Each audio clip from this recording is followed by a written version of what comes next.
یتوکلون، صرف اور صرف اپنے رب کے اوپر بھروسہ کرتے ہیں. توکل کس کے اوپر ہے؟ رب کے اوپر. اعتماد کس کے اوپر؟ اللہ تبارک و تعالیٰ کے اوپر. یہاں میرے بھائیوں توکل کی کچھ وضاحت کرنا چاہوں گا. توکل کے بارے میں لوگوں کو کچھ غلط فہمیاں ہیں. ایک گروہ وہ ہے جس کا سارا بھروسہ اسباب کے اوپر ہوتا ہے، اللہ کے اوپر اس کی نگاہ نہیں ہوتی. کاروبار کرنے کے لیے گیا تو اس کو بھروسہ ہے کہ میں بہت ذہین ہوں، میں بہت چلاک ہوں، پیسے میری جیب میں ہیں، دکان میری اچھی جگہ پہ ہے، کاروبار چلے گا. اللہ کی طرف اس کی نگاہ ہی نہیں جاتی، اللہ سے مدد ہی نہیں مانگتا. اس کا مکمل یقین، اس کا مکمل بھروسہ، اس کا مکمل اعتماد کس کے اوپر ہے؟ اسباب کے اوپر.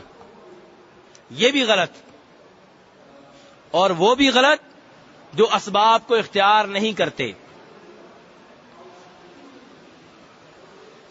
جناب رسول اکرم صلی اللہ علیہ وسلم نے میرے بھائیوں جب بدر کی لڑائی لڑی تھی تو کیا آپ گھر میں بیٹھے رہے تھے؟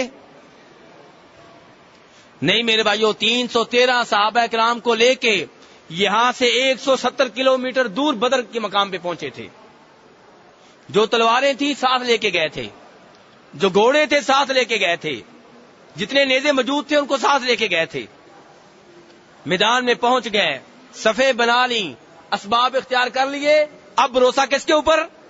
اللہ کے اوپر. اب تلواروں کے اوپر نہیں، گھوڑوں کے اوپر نہیں. جو ساتھ لڑنے کے لیے دوست گئے ہیں، صحابہ گئے، ان کے اوپر بھروسہ نہیں. آخری بھروسہ رب العالمین کے اوپر. یہ ہے توکل میرے بھائیوں کہ اسباب اختیار کریں لیکن بھروسہ آپ کا کس کے اوپر ہے؟ اللہ تبارک و تعالیٰ کے اوپر. جب آپ نے اسباب اختیار کر لیے پھر آپ نے اس کے بعد ہاتھ پھیلا دیے. ہاتھ پھیلا دیے، دعائیں شروع کر دیں.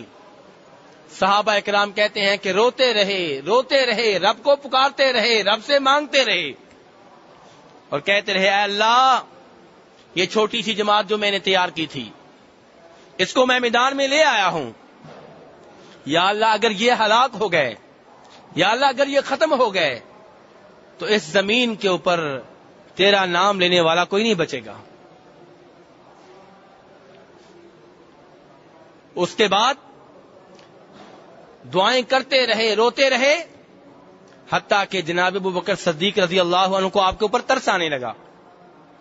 وہ آئے، انہوں نے آ کے آپ کی چادر ٹھیک کی اور کہا حسبک یا رسول اللہ، اللہ کے رسول بس کریں، آپ کا رب آپ کو رسوا نہیں کرے گا، آپ کا رب آپ کو بے یار و مددگار نہیں چھوڑے گا. تو کہنے کا مطلب یہ ہے کہ میرے بھائیوں دیکھیے، اللہ کے رسول صلی اللہ علیہ وسلم نے اسباب بھی اختیار کیے اور لیکن آخری بھروسہ کس کے اوپر تھا؟ رب الاسباب کے اوپر، وہ جو اسباب کا مالک ہے، جس نے اسباب ہمیں دیے ہیں. بھروسہ اسباب کے اوپر نہیں ہے. اسے کہتے ہیں توکل. توکل ان کے پاس بھی نہیں ہے جو صرف اسباب کے اوپر بھروسہ کرتے ہیں، رب کو بھول جاتے ہیں.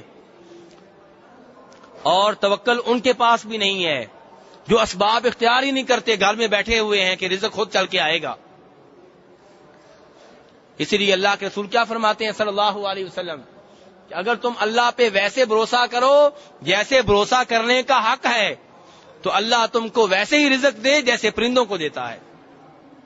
فرمایا صبح جب گھونسلوں سے نکلتے ہیں کیا ان کا کسی سے معاہدہ ہوتا ہے کہ آج مزدوری وہاں پہ کرنی ہے؟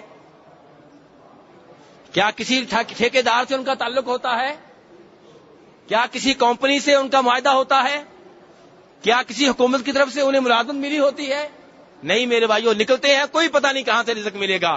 اللہ کے بھروسے پہ نکلتے ہیں، صبح نکلتے ہیں تو خالی پیٹ ہوتے ہیں، جب شام کو واپس آتے ہیں پیٹ بھرا ہوتا ہے.